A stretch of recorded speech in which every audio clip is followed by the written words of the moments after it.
Hi hello welcome to Chandu talks. ఈరోజు మనం వచ్చేసరికి ఈ వీడియోలో మనం ముందుగా మాట్లాడుకునేది స్టేట్ గవర్నమెంట్ ఇంప్లిమెంట్ చేస్తున్న కొత్త సర్వే పథకం.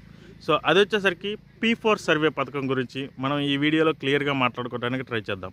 అసలు P4 సర్వే అంటే ఏంటి, P4 సర్వే మనం ఎక్కడ చేయించుకోవాలి, ప్రస్తుతం ఆంధ్రప్రదేశ్ ప్రభుత్వం ఇస్తున్న పథకాలు P4 సర్వేలో మనం సర్వే చేయించుకోవడం వల్ల ఏమైనా మనకు రాకుండా పోతాయా, మెయిన్లీ పెన్షన్ తీసుకునే వాళ్ళకి ఏమైనా జరుగుతుందా అనే విషయాల గురించి మనం క్లియర్గా మాట్లాడుకుందాం.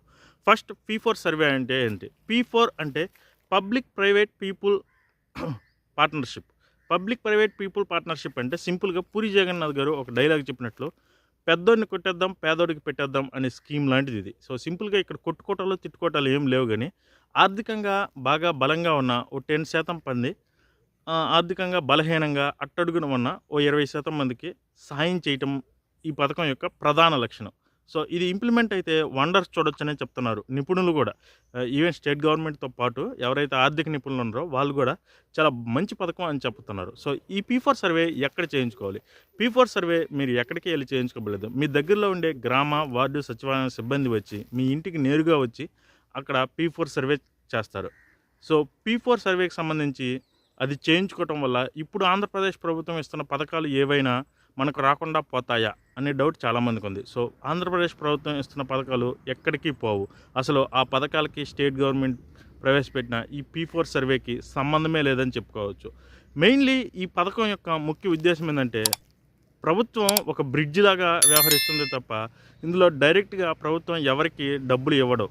ఎందుకంటే ఇది ఎవరైతే కార్పొరేట్ సంస్థల్లో లేదా ఆర్థికంగా బాగా బలంగా ఉన్న వాళ్ళు, ఆర్థికంగా బలహీనంగా ఉన్న వాళ్ళకి వాలంటరీగా ముందుకొచ్చి వాళ్ళు సాయం చేయాలనుకుంటే ఒక ప్లాట్ఫామ్ లేదు అని చెప్పి బాధపడుతున్నారని చెప్పి ఈ ప్లాట్ఫామ్ ఒకటి క్రియేట్ చేస్తున్నారు. ఈ సర్వే హౌస్ హోల్డ్ సర్వే అంటారు కదా. సో హౌస్ హోల్డ్ సర్వే లాంటివి చేసి ఆ డేటానంతా తీసుకెళ్ళి ఒక డాష్బోర్డ్లో పెడుతుంది, అంటే ఒక వెబ్సైట్లో పెడుతుంది. ఆ వెబ్సైట్ కొంతమందికి యాక్సెస్ ఇస్తుంది.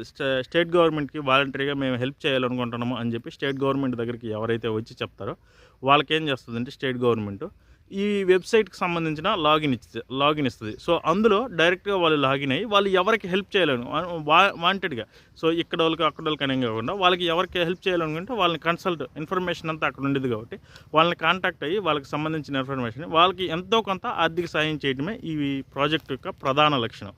సో P4 సర్వే క్లియర్గా చెప్పాలంటే అసలు ప్రభుత్వానికి సంబంధం లేని ఒక సంబంధం ఉన్న పథకం. అంటే ఇండైరెక్ట్గా హెల్ప్ చేస్తుంది, బట్ డైరెక్ట్గా ప్రభుత్వం ఒక్క రూపాయి కూడా ఎవరికి ఇవ్వదు. సో ముందుగా ఈ పథకం గురించి మనం మాట్లాడుకుంటే ఈ పథకాన్ని పైలట్ ప్రాజెక్ట్గా 4 గ్రామాల్లో ప్రవేశపెట్టాలనుకుంటున్నారు. సో పైలట్ ప్రాజెక్ట్ అంటే ఏం లేదు, ఒక పథకాన్ని ఇంప్లిమెంట్ చేసేటప్పుడు దాంట్లో ఉండే అవకతవకలను గమనించడానికి మొదట 2-3 చోట్ల ప్రవేశపెట్టి అక్కడ నుంచి, అంటే థియరిటికల్గా మనకి అన్నీ బాగానే ఉన్నప్పటికీ ప్రాక్టికల్గా వర్క్ చేసేటప్పుడు కొన్ని ఇబ్బందులు తలెత్తుతాయి. అవి లేకుండా నెక్స్ట్ అంటే రాష్ట్రం మొత్తం ఇంప్లిమెంట్ చేసేటప్పుడు వాటికి సంబంధించి ఏమేమి తీసుకోవాలి చర్యలు అనే దానికోసమే పైలట్ ప్రాజెక్ట్ చేస్తున్నారు. సో 4 గ్రామాల మీద కలిపి 5,869 మంది లబ్ధిదారులు చేకూరుస్తుంది అని చెప్పి చెప్పుకొస్తున్నారు. సో ఈ పథకం వచ్చేసరికి మార్చి 30 ఉగాది నాడు నుంచి ఈ పథకం అమల్లోకి వస్తుంది. మొదట P4 సర్వే 2 విధాలుగా, అంటే 2 విడతలుగా సర్వేని అయితే చేసుకొస్తున్నారు. ఫిబ్రవరి 20 నుంచి మార్చి 2 వరకు దాదాపు 10 జిల్లాలలో ఈ సర్వే జరుగుతుంది. ఈ సర్వేలో దాదాపు 52 లక్షల కుటుంబాలు పాల్గొంటున్నాయి. ఇప్పటికీ 27 లక్షల కుటుంబాల సర్వే కూడా పూర్తయిపోయింది. సో నెక్స్ట్ రెండో విడతకు సంబంధించి 16 జిల్లాలలో 72 లక్షల మంది మార్చి 8 నుంచి మార్చి 18 వరకు ఈ సర్వేలో పాల్గొంటారు. సో మొత్తం మీద ఈ సర్వే ఎంతో కొంత ఆర్థికంగా బలహీనంగా ఉన్న వాళ్ళకి ఆర్థికంగా బలంగా అవడానికి ఓ మంచి అవకాశం అనే చెప్పాలి. ఈ సర్వేని సర్వేయర్లు లేదా ఇంజనీరింగ్ అసిస్టెంట్లు, డిజిటల్ అసిస్టెంట్లు ఎవరో ఒకరు సచివాలయం సిబ్బంది మీ దగ్గరికి వచ్చే సర్వే చేసుకుంటారు. సో పెన్షన్ పోతుందా అని చాలామందిలో అపోహలో ఉంది. అసలు స్టేట్ గవర్నమెంట్ ఇచ్చే ఏ పథకము మీకు రాకుండా పోదు. మీరు ఉండే ఆర్థికంగా బలహీనంగా ఉన్న స్థాయి నుంచి బలంగా చేకూర్చడానికి ప్రభుత్వం తీసుకున్న ఓ గొప్ప అడుగనే చెప్పాలి ఈ పథకం గురించి. సో ఈ పథకం ఏదో ఒక రోజు మీ దగ్గరికి వచ్చి సర్వే చేసి ఉంటే మాకు సర్వే డన్ అయిందని సర్వే జరిగిందని చెప్పి కామెంట్స్లో తెలియజేయండి. అంటే తెలియని వాళ్ళకి కూడా తెలుస్తుంది. ఒకవేళ మీ దగ్గర సర్వే చేసి ఉంటే ఏమేం క్వశ్చన్స్ అడిగారో కూడా చెప్పండి. నేను వెబ్సైట్లో చేసినప్పుడు ఏమేం క్వశ్చన్స్ అడుగుతారంటే, అంటే 2 వీలర్ ఉందా? 4 వీలర్ ఉందా? మీకు ఎంత పొలం ఉంది? మామూలుగా general survey, house hold survey ఎలా జరుగుతుందో అలాగే జరుగుతూ ఉంటుంది.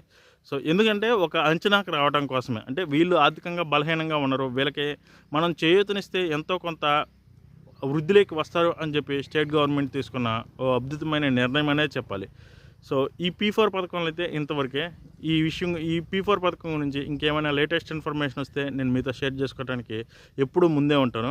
సో, నెక్స్ట్ మనం చేయబోయే వీడియో, రీసెంట్‌గా జగన్మోహన్ రెడ్డి వాళ్ళ తాతగారు రాజారెడ్డి పేరు మీద ఒక హాస్పిటల్ ఇనాగ్రేట్ చేశారు. సో, దాని మీద మీరు వీడియో చేయమంటారా? లేకపోతే పోసాని కృష్ణమురళి అరెస్ట్ మీద వీడియో చేయమంటారా?